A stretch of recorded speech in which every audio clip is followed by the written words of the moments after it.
നിങ്ങൾ എണ്ണം പറയാൻ ആഗ്രഹിക്കുന്നില്ലേ, പക്ഷെ നല്ലൊരു ഭൂരിപക്ഷം കിട്ടുന്നൊരു സംശയവുമില്ല. ഞാൻ തന്നെ 21-ാം തീയതി മുതൽ പ്രചരണം ചെയ്തുകൊണ്ടിരിക്കുകയാണ്. ഇപ്പോൾ 48 സ്ഥാനാർത്ഥികളായി തോന്നുന്നു.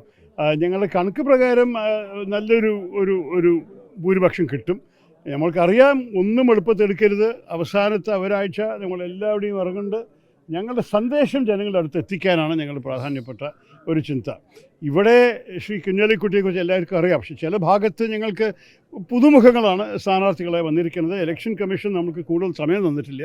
അപ്പോൾ അവരെ പരിചയപ്പെടുത്താനും അവരുടെ ഈ ലോക്കൽ ബന്ധങ്ങൾ സ്ഥാപിക്കാനും കുറച്ചും കൂടി ഞങ്ങൾ ശ്രമം എടുക്കുന്നുണ്ട്.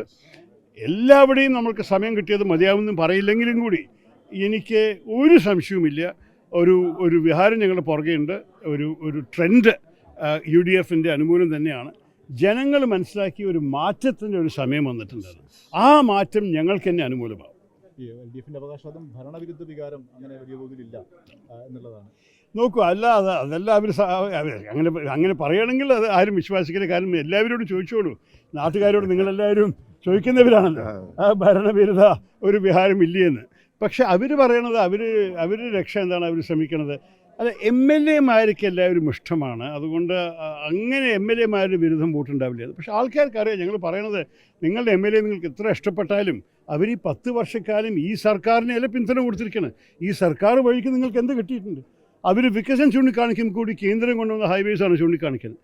അവരെന്താ ചെയ്തിരിക്കുന്നത് നാട്ടിന് വേണ്ടിയിട്ട്? കടം നമ്മളുടെ കൂട്ടി കൊണ്ടുപോകാതെ മാത്രമല്ലേ ചെയ്തിട്ടുള്ളൂ. അപ്പോൾ എനിക്ക് തോന്നുന്നു ജനങ്ങളിതിനെക്കുറിച്ച് കുറച്ച് ഞങ്ങളെ ഒന്ന് കേട്ട് സംസാരിച്ച് ചിന്തിച്ച് കഴിഞ്ഞാൽ അവർക്ക് നമ്മളൊപ്പം തന്നെ വരാൻ പോകുന്നു. ഒപ്പം തന്നെ അവരുടെ ഒരു വിമർശനം, ഈ വികസനം ചർച്ച ചെയ്യുന്നതിനേക്കാൾ കൂടുതൽ പ്രതിപക്ഷം പിണറായി കേന്ദ്രീകരിച്ചാണ് ഈ പ്രചരണത്തിൻ്റെ കുന്തവന. അല്ല, ഞാൻ എൻ്റെ രാഷ്ട്രീയ ജീവിതത്തിൽ ഞാൻ ഏത് വ്യക്തിയെക്കുറിച്ചും ഞാൻ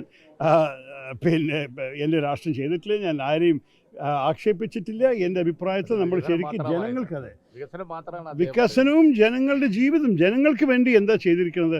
ഒരു വ്യക്തിയുടെ മുഖം കണ്ടിട്ടില്ല വോട്ട് ചെയ്യേണ്ടത്. നിങ്ങളുടെ ജീവിതത്തിൽ വല്ല മെച്ചം വന്നുവോ? നിങ്ങൾക്ക് എന്താ ഈ ഇലക്ഷന് മുമ്പ് പെട്ടെന്ന് പെൻഷൻ കിട്ടാൻ തുടങ്ങിയാൽ അതിൻ്റെ അടിസ്ഥാനത്തിൽ വോട്ട് ചെയ്യുമോ? 10 വർഷം എന്താ നിങ്ങൾ അനുഭവിച്ച്?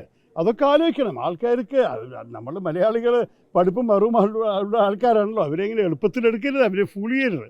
നമ്മൾ നേരിട്ട് പറയാം, ഇത് വ്യക്തികളുടെ പ്രശ്നമല്ല, വിഷയങ്ങളുടെ പ്രശ്നമാണ്. ഞങ്ങളുടെ മൂല്യങ്ങൾ, ഞങ്ങളുടെ വികസനങ്ങൾ, ശ്രീ കുഞ്ഞാലിക്കുട്ടിയെ പോലെയുള്ള അനുഭവമുള്ള നേതാക്കൾ, അതിനൊപ്പം ചില യുവ തലമുറയുടെ പ്രതിനിധികൾ, രണ്ടും കൂടി ഒരുമിച്ച് വന്നിട്ട് ഒരു മെച്ചപ്പെട്ട ഒരു പുതു കേരളം ഉണ്ടാക്കുന്നതാണ് ഞങ്ങളുടെ പൂർണ്ണമായ വിശ്വാസം.